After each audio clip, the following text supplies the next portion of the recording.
What am I doing here?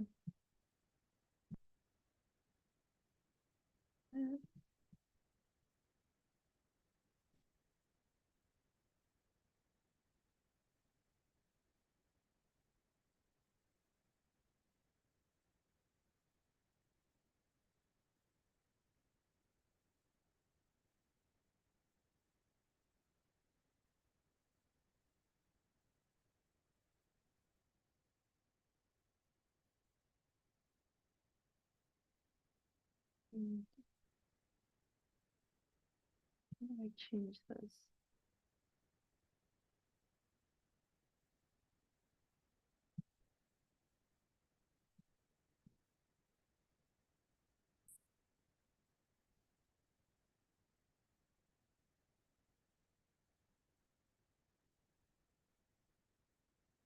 Testing 1, 2, 3. Testing 1, 2, 3. I'm gonna test this on the YouTube. Rocky's here. Hope you, Rocky, let me know if you can hear me. I'm checking my audio settings right now.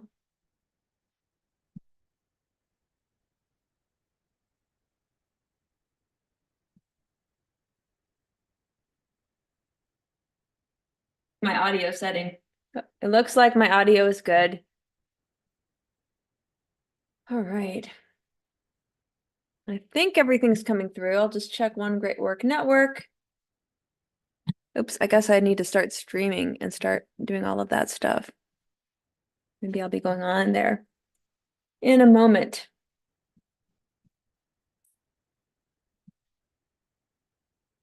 Hi, Stephanie. I'm glad you're all here today. I was not even expecting to make it here. I thought I would be late. I went to an end of the semester gathering. My last day of summer school teaching was officially yesterday, and some coworkers and I went out for a happy hour, which means that I just ate a small salad and some lemon water, but it's still good to connect with people. I always feel I never go to restaurants and I always feel very weird. And, their salads always have animal products on them. And so when the waiter was asking me, at first I was just going to skip it. And then everybody else was eating. And I thought, well, I guess I should get something. So I got a salad and I'm like, I'm sorry, it's going to be a complicated order because these are all of the things. And then I finally just blurted out, okay, I just don't want any animal products on it. And I live in the Midwest and I don't know how people feel about that. I just normally don't go out to dinner ever. I was juicing for a while and then I started eating some solid foods. And I might go back to juicing because it's blissful. Although I will not go back to solid foods until after I eat my huge seeded watermelon that I purchased a couple of days ago. I'm really looking forward to that. So I hope everybody's doing well. I hope the audio is coming through. I'm going to check the audio on One Great Work Network, making sure that's working. Although I will not go back to solid food. Okay. It looks like I'm good on both platforms. I will say, I think, is it Sunday? Sunday, I'm going to be joining another YouTube podcast. It's Jeffrey Phillips' podcast, if anybody wants to check it out. He has a group on veganism and he's an anarchist, so I'm going to join his group on Sunday. I think we're going to meet at 7 p.m. on YouTube, so look up Jeffrey Phillips. And he and I think his girlfriend are both very passionate vegans, and they're trying to kind of connect with the group of, and we call ourselves anarchists, but technically we just don't want government. And so getting people that can see the light that government is the problem, and getting those people on board with the message of animal rights and whatnot. Yeah, Rocky, my seeded watermelon is not organic. I mean, it's hard to find organic seeded watermelon, especially where I live in the Midwest. But I just think, with watermelon, it has such a thick rind. And I don't juice the rind. I have juiced the rind on organic melons before, but if it's not organic, I'm not going to juice the rind. But seeded watermelon, it does taste better in my opinion. Sometimes I will, if the only watermelon is available, if it's, the unseeded kind, I'll eat it. But I've noticed that the seeded watermelon, it's got a crisper, just taste to it. All right, so a bunch of messages. Let's see. And there any fully raw restaurants in my area? I think there are a couple of fully raw restaurants in the city. I live kind of on the other side of the river in where I live, and it's kind of more, it's not rural, but it's like a smaller, I live close to a big city, like very close to a big city, but it's kind of still considered a smaller city because we're further out. But it's your typical, it's like what it is typical everywhere. And then Jillian Berry. I don't know.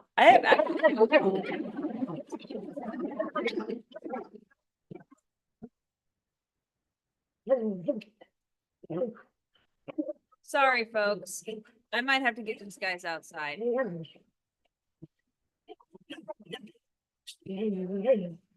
Grant, outside. Outside, guys.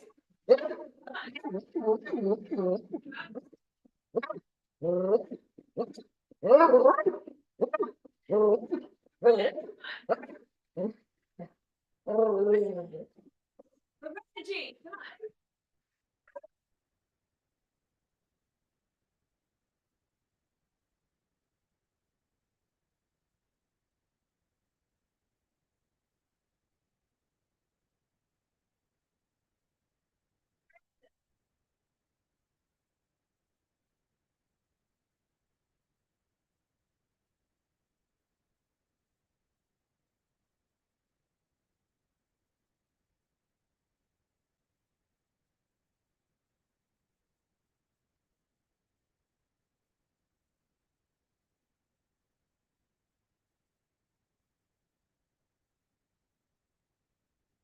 You have to be good if you want to come in.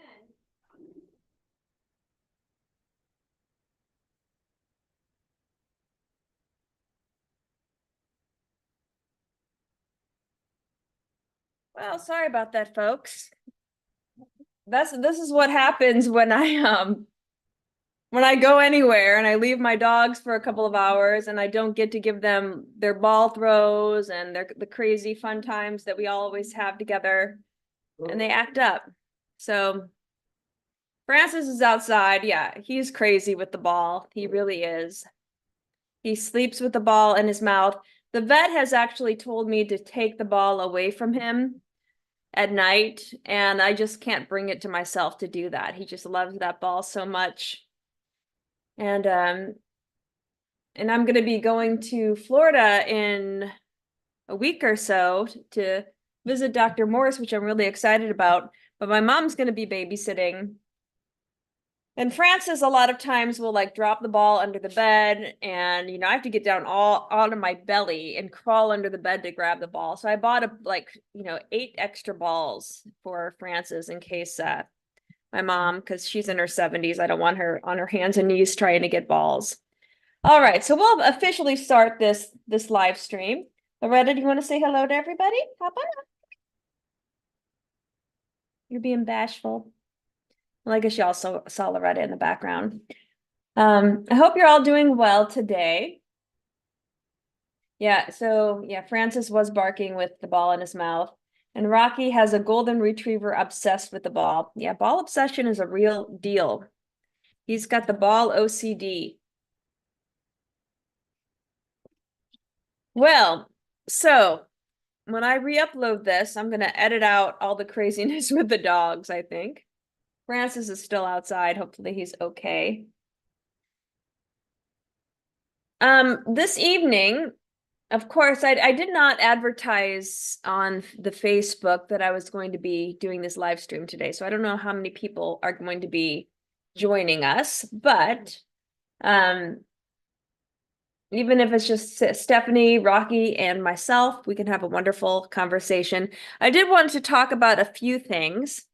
When I do re-upload these videos, I do some editing. Sometimes I add little snippets of information that I might have talked about, add a little bit more of a explanation to various points of discussion.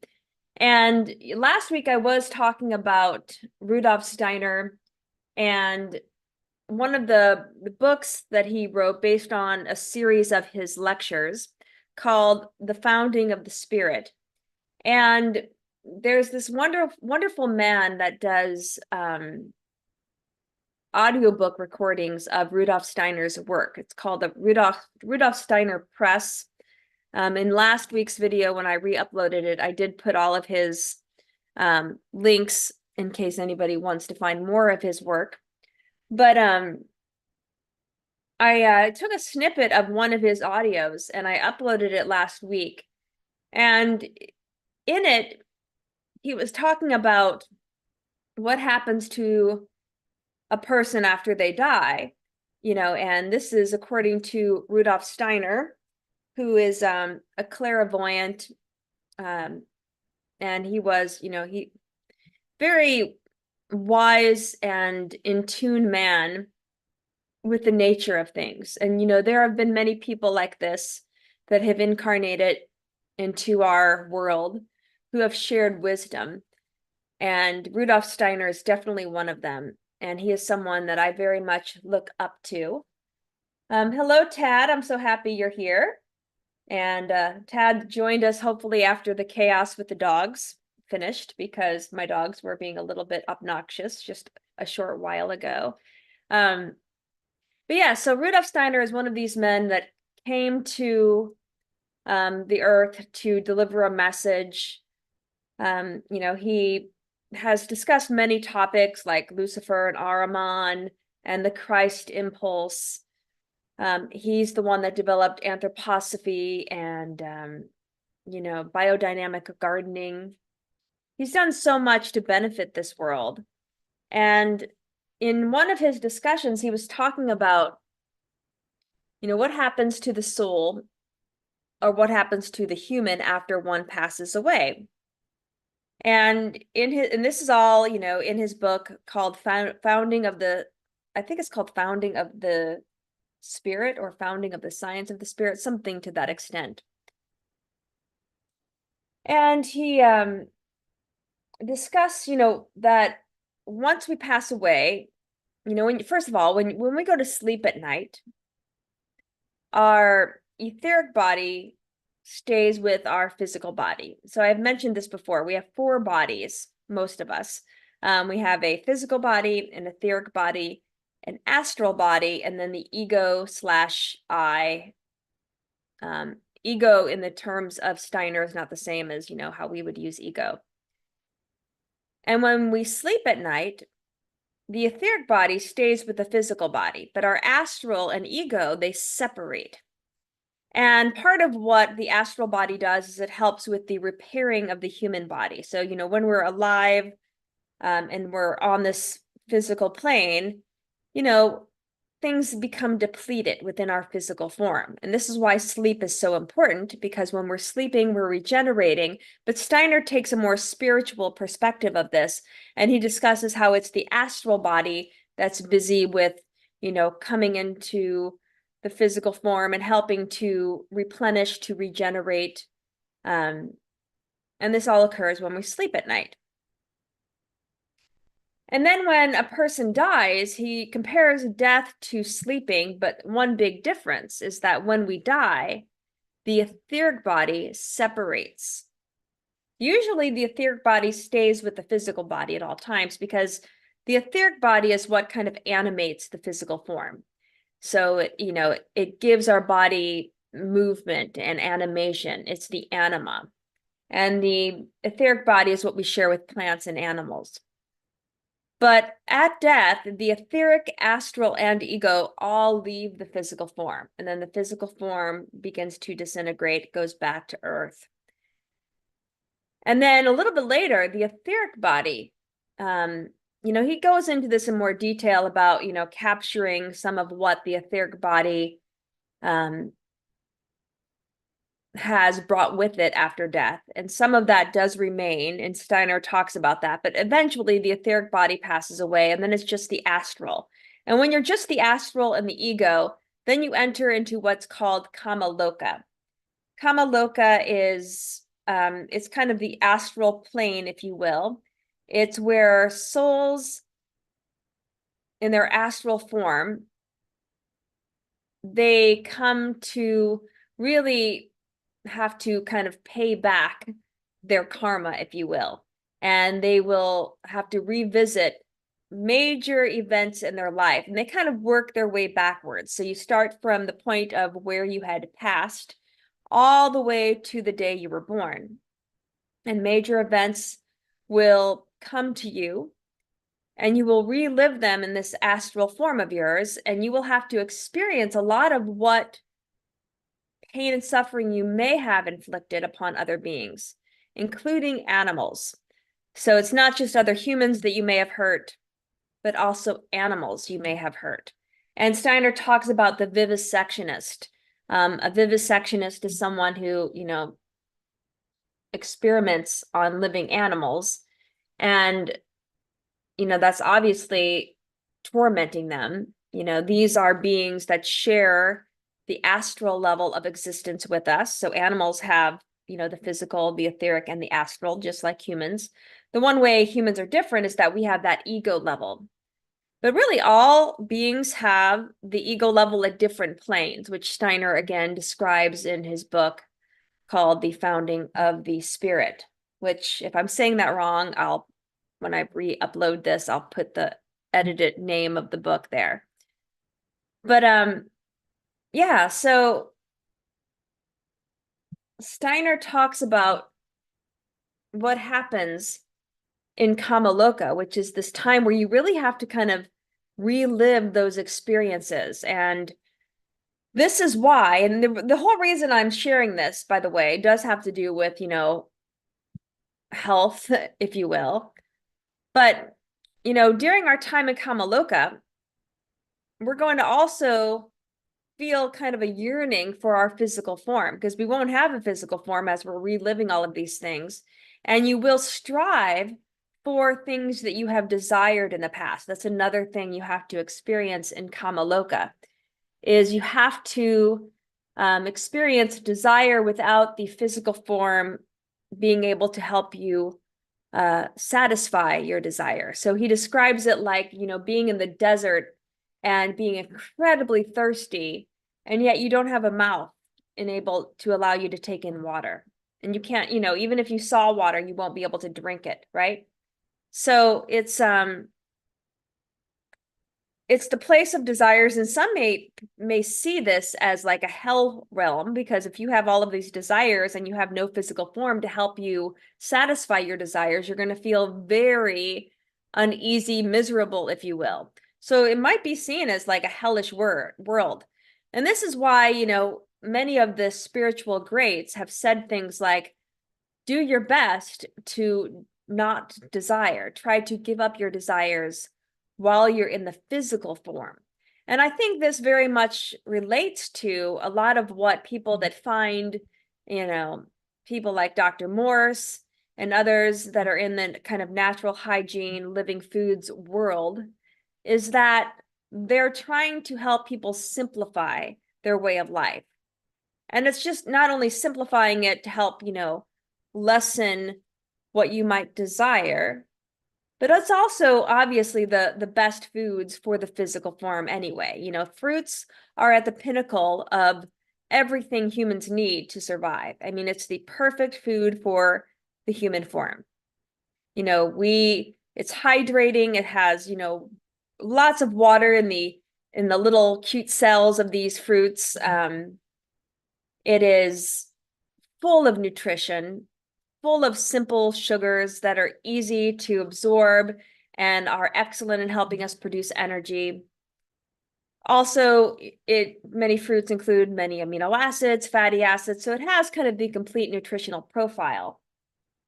And yeah, Stephanie's asking, was Steiner vegan or vegetarian? I believe he was vegetarian. You have to remember back in the day of Steiner, he lived in the late 1800s, early 1900s. And, factory farming really wasn't where it was today. And so I think he wasn't advocating not eating eggs or dairy, but he was advocating, and I shouldn't even say this, Steiner is the kind of the spiritual traditions that he aligned with. He firmly believed that all humans have free will and should use their own free will choices to do whatever they want to do. So he never pushed any diet. But it is said that he didn't eat any flesh. He didn't eat an animal's flesh. So he definitely, could see that, eating another animal's flesh was harming them. But he did eat other products from animals. And these animals were probably in much more compassionate settings, when they were being milked or having their eggs harvested. It's not like they were in these tiny cages and their beaks were cut off, or, dairy cows being impregnated, raped, if you will, and then having their babies stolen from them for market. A lot of these small farms, they took very good care of the animals that they worked with symbiotically. They cared for them, and then they used some of their products as part of their own diet. And don't get me wrong, I don't think eggs or milk are healthy for the humans. I think, we can still get a lot of what we need from just the fruits. And if you want to get some green leafy vegetables, those are great. But plant foods are definitely, I think, adequate nourishment, and fruits are the most hydrating. They're the most nutrient dense for humans, and maybe some greens. But yeah, that's where Steiner was coming from. And, many spiritual traditions, they do align with giving things up for an extended period of time. And I think, when you're going on a health journey, again, tying that in with a spiritual practice can really bring a lot of fulfillment to the human soul. So when I was most recently juicing, when I was part of Noah's group, and I was doing kind of an extended juice cleanse, I was, really getting into many spiritual practices. So I was doing some meditation. I'm still meditating twice a day. Most days. I'm doing some Kriya yoga practices where you use mantras. And there have been times where doing these mantras, it has put me in a different state. And I did another Ayurvedic treatment today. This morning I did it's called Marma massage, where Marma, I think they're using something similar to like acupuncture points, where as she was massaging me at like certain points, she would spend time. And there was something she was doing, I think, with my head, if I'm not mistaken. One of the points she was doing on my head, and I went into a different reality. I was laying there, and all of a sudden I saw this young boy running around, and this looked like his mother chasing him. And it was just kind of a very interesting scene. And I'm kind of like wondering why that came into my consciousness while, she's pressing these certain points on my scalp, and it was like around my eyes. Very interesting stuff. A lot of these very ancient traditions of healing, or even spiritual philosophy, I find them to be quite depth and quite depth. That's not the right word. But it's fascinating, reading Steiner's work, getting into some of the Ayurvedic teachings, the Veda teachings. Veda means knowledge. So anyway, I just wanted to mention that if anybody had any kind of spiritual based questions. But yeah, if you have any health related questions, maybe I should put on Facebook right now as we're talking that I am live, giving my live stream, because like I said, I did not advertise this. but I will advertise it right now on Facebook. I'll be so happy when this election's over. You get on Facebook and it's like you see all these stupid election things. I'm so tired of it. I just, I don't want government to exist, honestly. All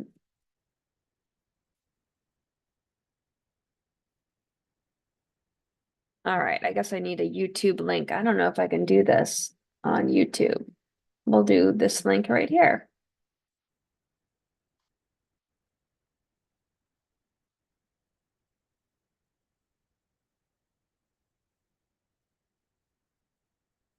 All right, so at least they can catch the last 20, I guess 36 minutes with me, since I'm just now posting that. But yeah, I did I was at a happy hour with coworkers today. So you're getting the Steiner book. Awesome, Rocky. Let me share with you if I can find it.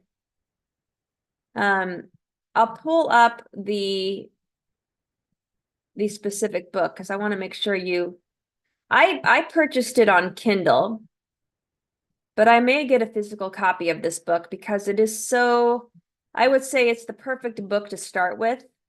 If you are going to be getting into Steiner's work. And I don't know if this is going to play because I'm on YouTube. Okay. But the name of the book is called Founding a Science of the Spirit by Rudolf Steiner. Founding a Science of the Spirit by Rudolf Steiner. And I can probably find a version of that somewhere. You can find it on Amazon, obviously. Everything's on Amazon, right? Founding a Science of the Spirit. So, oh, you guys, I don't know if you can see my screen. My goodness. I think the people on One Great Work Network can see my screen, but I've got to find where my Zoom is. Goodness gracious. Share a screen.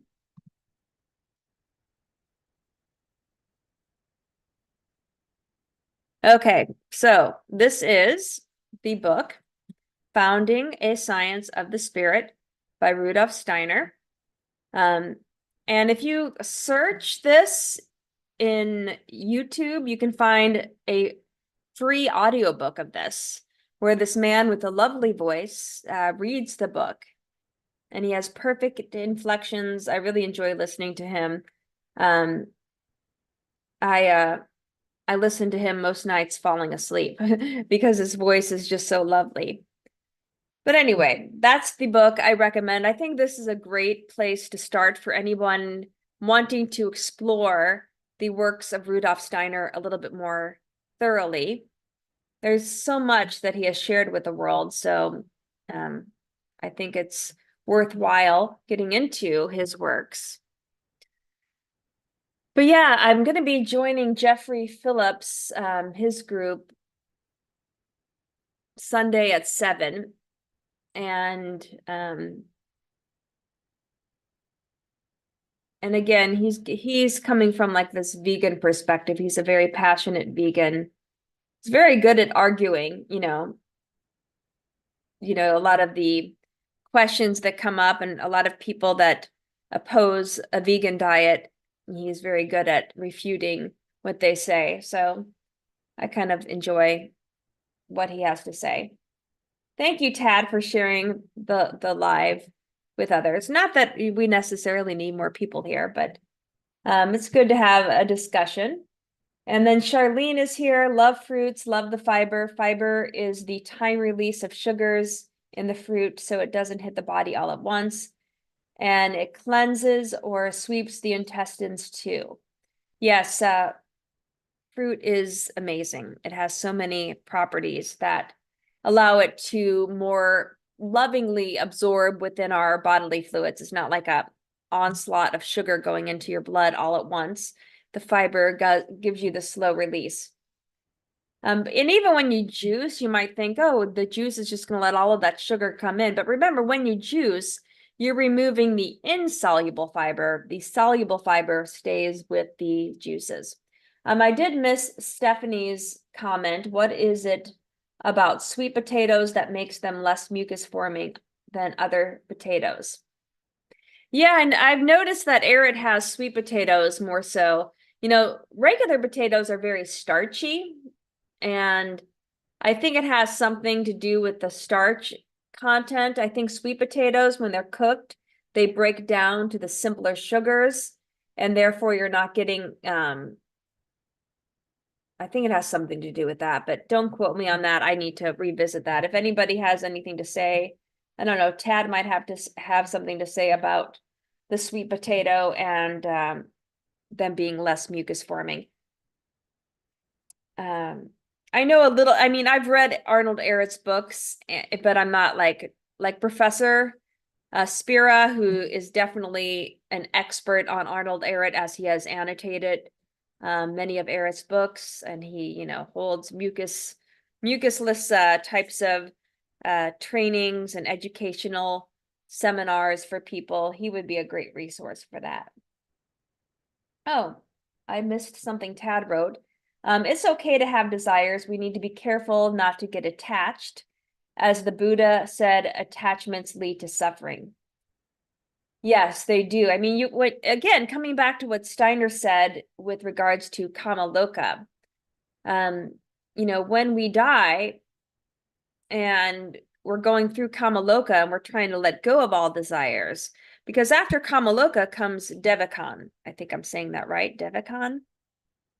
And that's where, when you're in Devachan, that's when you kind of start to reform and prepare for your next reincarnation, your next incarnation, if you will. And so, but before you can do that, because, you're rising up the ladder with each incarnation, you're, learning from your experiences, and hopefully you're creating a life in the next incarnation that will give you new challenges so that you can continue to kind of mold your bodies that stay with you time after time, and learn to elevate your soul's purpose and fine-tune what you can provide for all that is your contribution.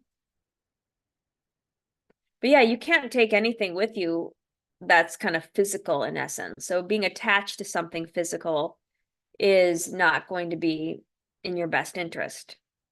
It's much better to let go of those attachments. All right, so it's kind of a slow day, I guess, because of the lack of advertisement. That's okay. Tad just tagged me in Facebook. Thank you so much. Well, any questions for me? What I might do then is maybe share a little video snippet that I created on Steiner's message about kind of his take on people that might abuse animals, the vivisectionists. So I will share this video. I had it on my last video, but I'll share it here as well. So let me get it in view. And I'm going to first share my screen again. Okay. Here we go. I'll put this over here. And hopefully this will come through. I might have to mute one of these.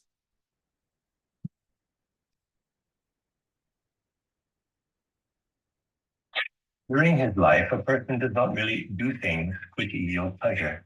He lives also in the company of other people and other creatures. Consciously or unconsciously, intentionally or unintentionally, he causes pleasure and pain, joy and sorrow to animals and fellow human beings.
All right.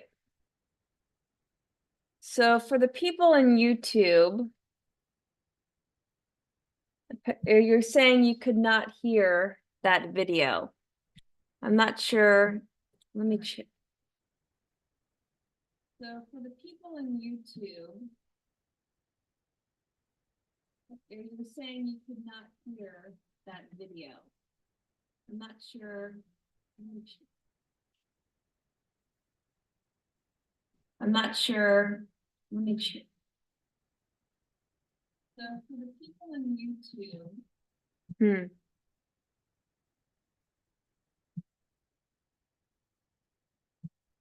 not sure.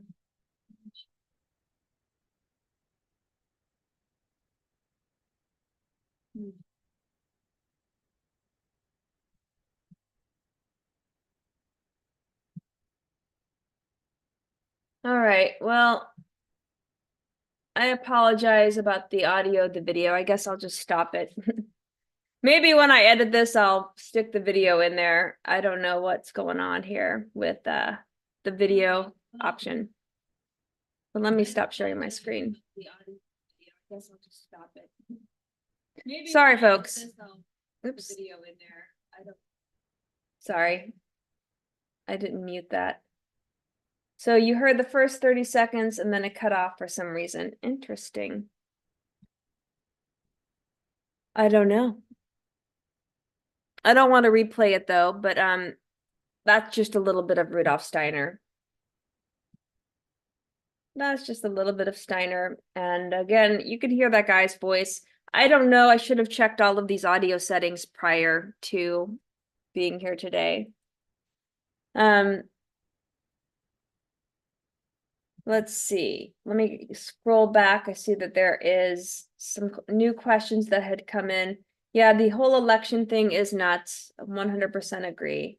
It's like a big clown show. I mean, what the hell's going on with everything?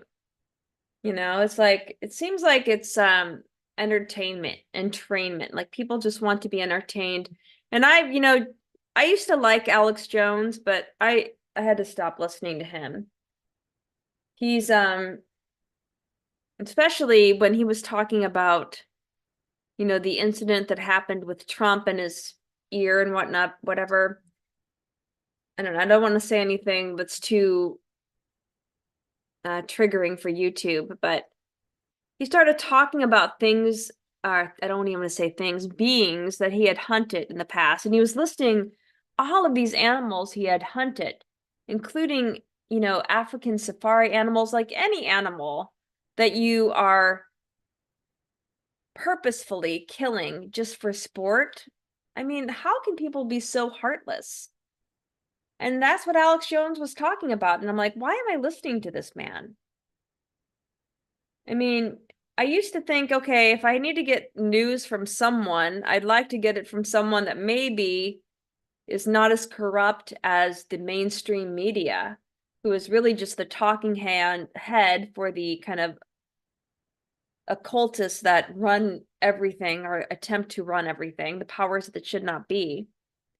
But, hearing Alex Jones talk like that, I'm just like, oh my gosh, that's just so evil.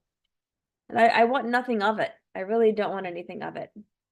Patty, talk about how important neuroplasticity is for our brains, especially in the recovery of trauma. That was a question from Tad. Tad, do you mean physical trauma or do you mean like emotional trauma? I mean, both types of trauma can be very, very impactful on our bodies.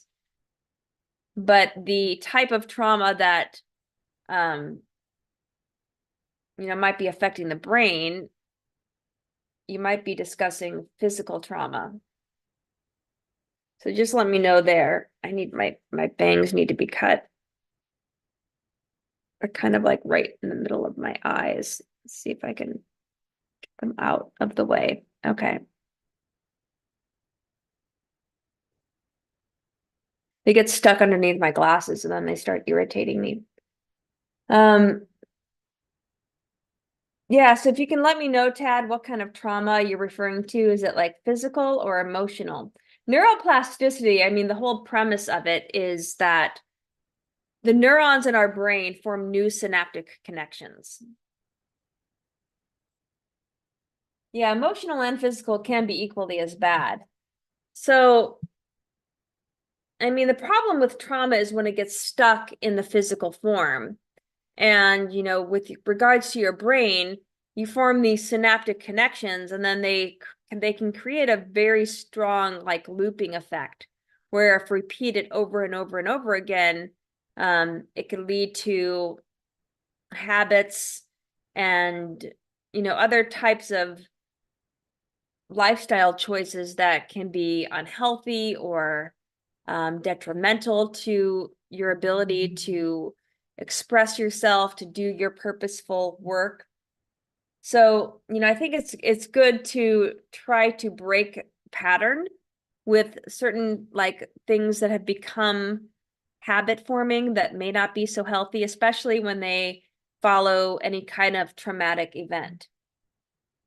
Because trauma that gets instilled and gets stuck in the body can create those pathways that, you know, people they just start living unconsciously at that point.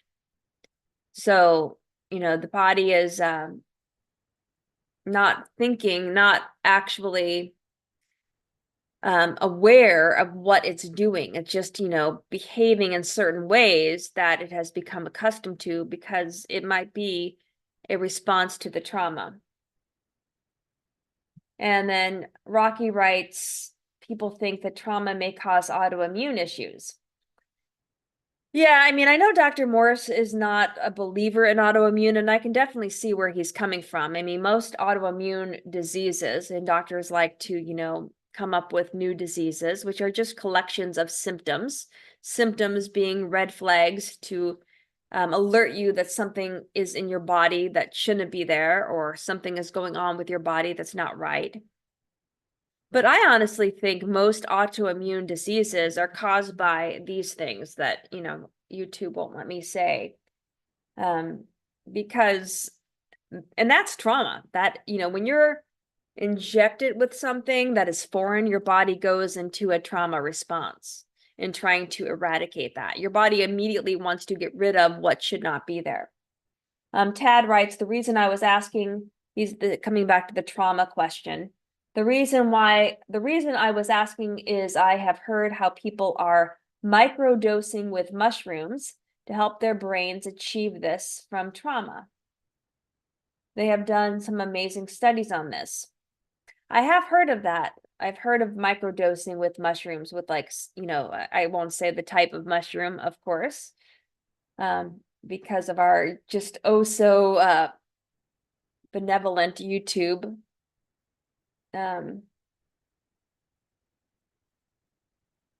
Yeah, I mean mushrooms, you know, there's something to be said about different psychoactive substances, which I've, you know, experimented with a few. Um, I will say I'm not a big fan of using plants in that way to alter the state of consciousness. I do think, you know, it is something that is a risk. I do feel like most of the states of altered consciousness that people can get to using plant medicine can also be attained by simply using the breath and going within. I don't think we need these crutches, and I think it's much healthier to train the mind in such a way that you can transcend, that you can reach a higher state of consciousness just based on focus. You know, this is another thing in the book that I mentioned by Steiner, Founding a Science of the Spirit. He gets into the daily practice that people can do to build these skills, to even build the skills to, you know, become somewhat clairvoyant, to be able to see auras around people, to tap into like the Akashic records and to become aware of things that most people aren't aware of because we have simply not developed the skills to be able to do that. because it does take practice. It does take going within. And again, I think you're bypassing some very important steps when you use things like psychoactive drugs, whether it be natural or, unnatural, something made in a lab. You're bypassing the work to go within spiritually. And I think it's very important that humans learn how to do that, where meditation and, breath work and even certain types of yoga can be very beneficial to help people go within. Anyway, let me go back. Tad's writing, do you know of any herbs that help our brains do this? And then Rocky writes, many people say their doctors don't even know what most autoimmune are and how to treat them. Oh, thank you, Tad. Yeah, that's why you didn't say the name either. Yes, thank you. We don't need any red flags. And Stephanie writes, our bodies can make our own chemistry. That is so true. I think we have everything we need within the body. But yeah, Tad, I don't know of any herbs that can do those types of things, nor would I trust it, because at that point, it might be considered a toxin. I know many natural hygienists think that of herbs in general, which I don't really partake in that. I think that, there are medicinal herbs that can benefit humans. And I think clairvoyance can actually communicate with the plants to understand this. When you look at many herbalist books, like how did the herbalists of hundreds of years ago, how did they know which plant was beneficial for which ailment? I think it's because they had a certain clairvoyant capacity, because they were able to go within. And you have to know that, back in those days, our world was a little bit different, especially, thousands of years ago, like in the time of Jesus, in the time of the Essenes. I think that there was a greater connection we had with the natural world. And we've lost that connection, definitely. I think, gotu kola might be good for the brain. I know, speaking of neuroplasticities, lion's mane mushroom is something quite beneficial for the nervous system and for neurons to fire more in a healthy way. People that might have lost motor function because of motor neurons not firing correctly, lion's mane, I think is a good mushroom, a healthy mushroom, not a psychoactive mushroom. But, in those cases, I think mushrooms can be beneficial. But where do we draw the line, right? Where do we draw the line? So, this is where I can see where the natural hygienists are coming from, because is it true that we have everything within us? Or are we supposed to go within and communicate with nature to coexist and to live in a symbiotic relationship with the natural world? So, I see benefits in both camps. I see where the natural hygienists are coming from and where the herbalists are coming from. And, Dr. Morse is like right in the middle of that. Because obviously Dr. Morse has a deep love for the herbs. He has a deep love for many of the natural treatments.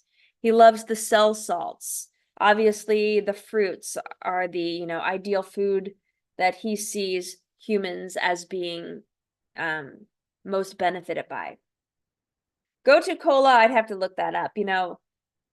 I love the herbs, but I'm not an expert. Some herbs I have researched, not all of them. Gotu kola, I've heard of it. I'm not an expert on it though, Rocky. Stephanie writes, I'm glad you're advocating for the power of our own body. Endogenous chemistry is more powerful than anything exogenous. I do believe that to be true, Stephanie. Yes. Yeah, which is, in psychoactive substances, they can be trauma causing, right? They can put people into traumatic states. People having a bad TRIP, a bad plane trip, if you will, if you know where I'm going with this. That can be very dissonant. It can be very disharmonic. And, that was always a big scare for me. I remember in medical school, I think when I was a pre-med student, actually, in undergrad, And, in college, people like to experiment with things. And I was always afraid to do those kind of things because I thought, well, what if I do this? And then I have like a back, like one of those flashbacks, to that. I don't know if it had the ability to kind of take my brain away from my conscious being of presence. I didn't want that to happen, because I was a very serious student at the time. And I'm like, I'm not studying all of this just to have some stupid psychoactive substance screw up my brain chemistry. Anywho, Rocky writes, oh, hold on. I got backed up. Stephanie writes, I think Dr. Morse has a balanced perspective about herbs and diet. Yes, I do believe that to be true. Dr. Morse, very wise man. I mean, everything he shares, it's golden, and I'm just blessed that I'm going to be able to see him coming up very soon. I'm so excited. So many people have bad experiences. Yes. Tad is writing, I bring up this topic because some people have such major trauma that it can become very challenging for people to recover, even with therapy. I think any non-chemical option is good for some at first.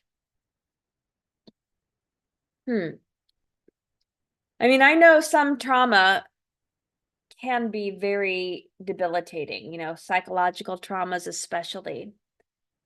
One thing I would look into, because I've been exploring a lot of Ayurvedic types of modalities. I think Ayurveda is a beautiful healing modality. Like I said, I had a Marma massage today, and it actually brought up some visions for me that I thought were kind of interesting. I think I should have taken up the lady that did the massage because she told me, after this massage, we have this room over here if you want to journal or if you just need some downtime. And, of course, I left, because I had to go do other things. I had some errands to run. But I think if I have this massage done again, and this woman is amazing and, she's like booked 4 months out. So if I want to have another massage, I have to book it today to have it like in January. But I think those types of practices, body work, might be something to release trapped emotions, to trap or to release those things. And, even having like the scalp massaged, and, with Ayurveda, they have, I don't know what it's called, but you lay underneath this thing and like a warm oil is dripping on your head, and it is very soothing. I'm going to get that done because this Ayurvedic wellness center very close to my house offers all of these therapies, and I want to try every one out, not just to become, familiar with them so that I can maybe offer them as recommendations to my clients that I work with, but just to get the benefit of it. Because I think every human being that lives on this planet has had trauma. I know I have.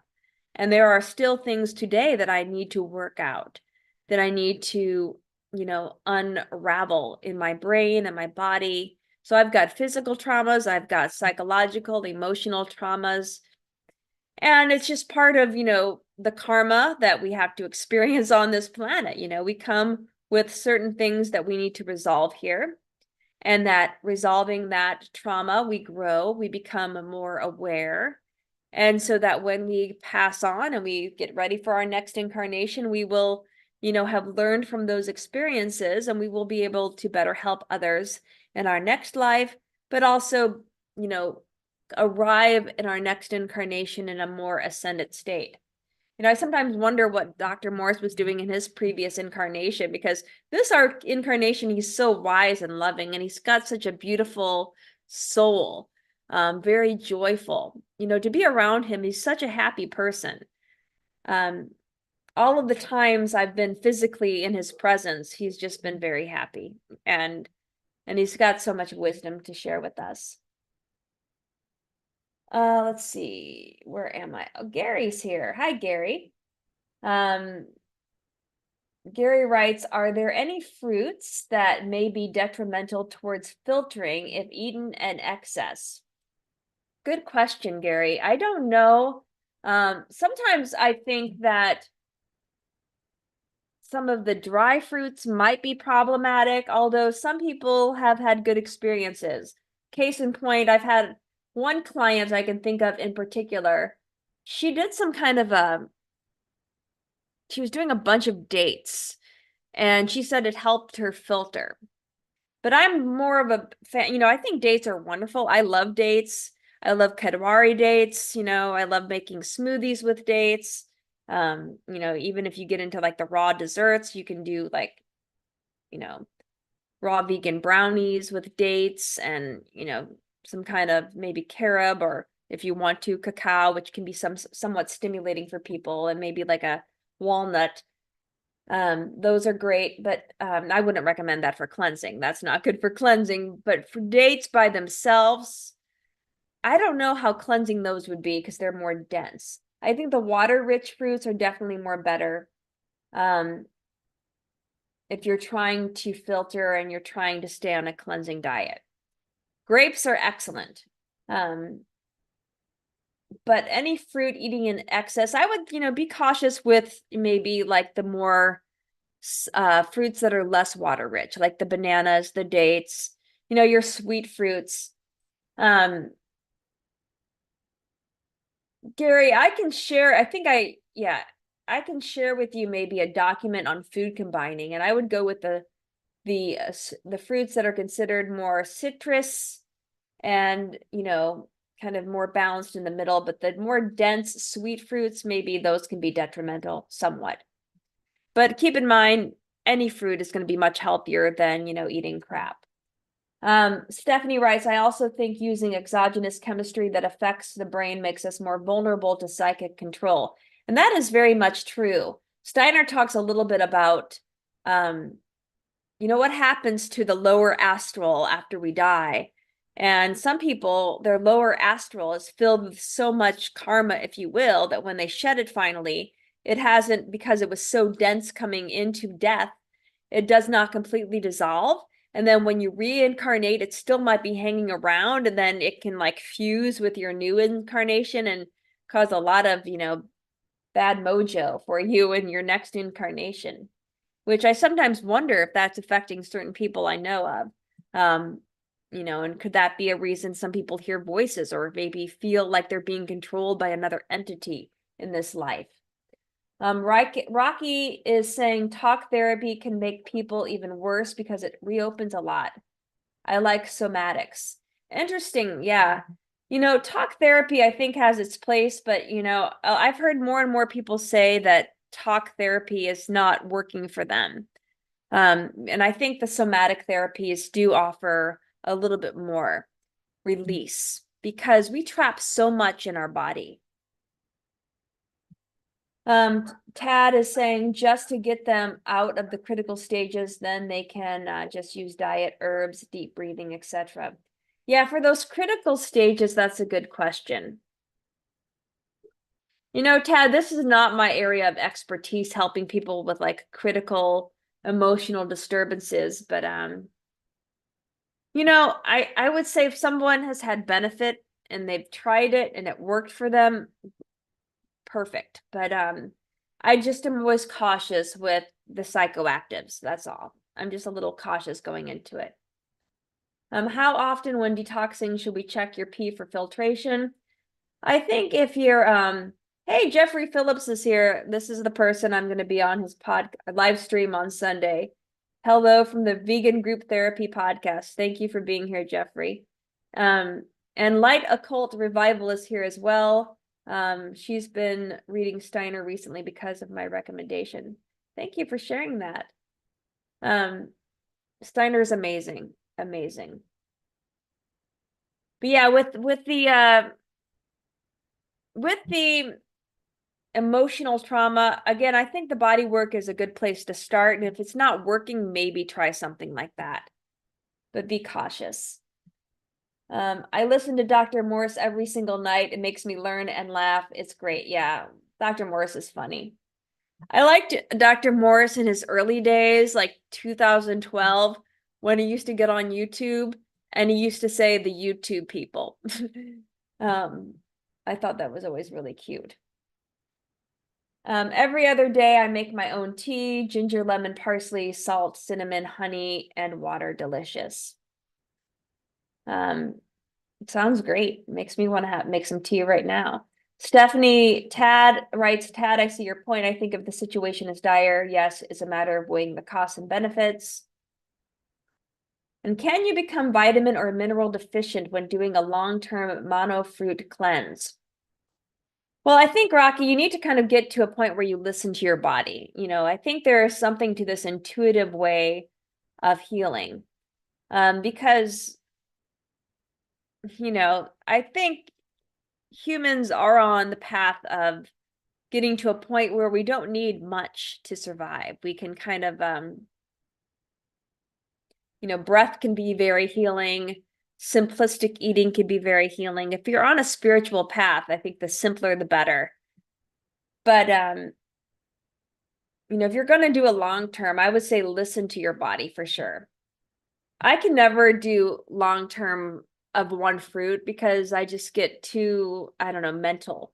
And I start craving other things. And I know it's mental. I probably could stay a lot longer if I could get out of my mind chatter of telling me, to try this other thing. Like when I was doing the juice cleanse most recently,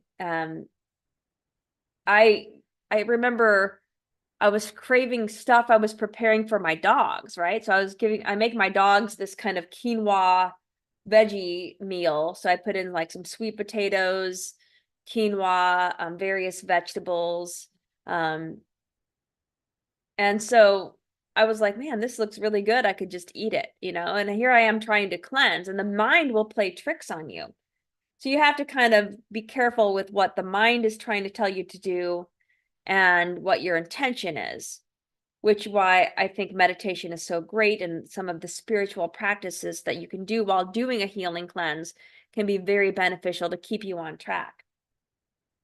Tad is writing, I would say overeating avocado and durian can be a hindrance. That's a good point because of their fat content. Dr. Spira calls avocado a mucus-causing fruit. Yeah, he does. Yeah, I think Arnold Ehret wasn't really aware of the avocado, but Spira brought that to his teaching because avocados were not as universally eaten back in the time of Arnold Ehret. Let's see. And then like Occult Revival, Ali, I think, The Primal Scream by Dr. Janov, very interesting for somatic healing, early traumas, and bad first circuit imprinting. Very interesting. Primal Scream. I go to a chiropractor, and the name of her practice is called Gentle Chiropractic. And she does a lot of energy work. She's obviously not covered by my health insurance because all of the practitioners I go to are kind of out of the norm with the practices that they do. But she does a lot of energy work when she, does the lighter adjustments on me. And she said she was getting, because I've got a lot of trauma, in the fifth chakra area. I had several neck injuries in my life, pretty bad neck injuries. And I think my throat chakra was kind of shut down, especially after I had pneumonia when I was 10 and I was on like these heavy duty antibiotics.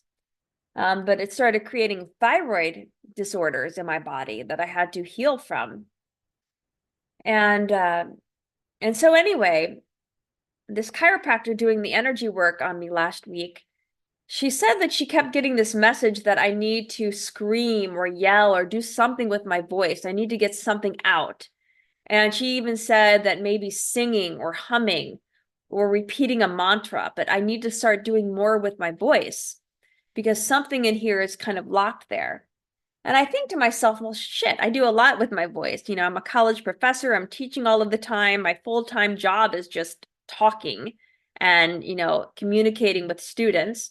And then, I work with clients and I'm doing things with my voice. But it came to me as a reminder that in 2014, when I moved from the Midwest to Seattle, Washington, I left my band. I've been in 4 different bands as the lead singer, and I played guitar in my bands as well.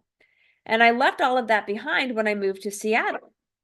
I was thinking of, joining a band when I lived in Seattle, but I never did because I just was busy doing all of the cool things you do in Seattle, like hiking and, I was really into the mountains and whatnot. So I never got back into singing, and I kind of left my singing behind. And so I've been making it a point lately when I'm in my car to kind of put on music that I really like singing. And so I've been singing more, and hopefully that will bring some healing to me. But thank you for mentioning that about the primal scream. I'm going to look into that by Dr. Janoff. There's so much we trap in our body. Anything you can do to release, I think, is going to be quite beneficial. And folks, it is after 8 o'clock. So I'm going to end it here. I'm going to edit the hell out of this live stream and re-upload it since I had so many interruptions with the dogs earlier, and then, the video that I was trying to share not coming through. You want a Patty and Dr. Morse duet?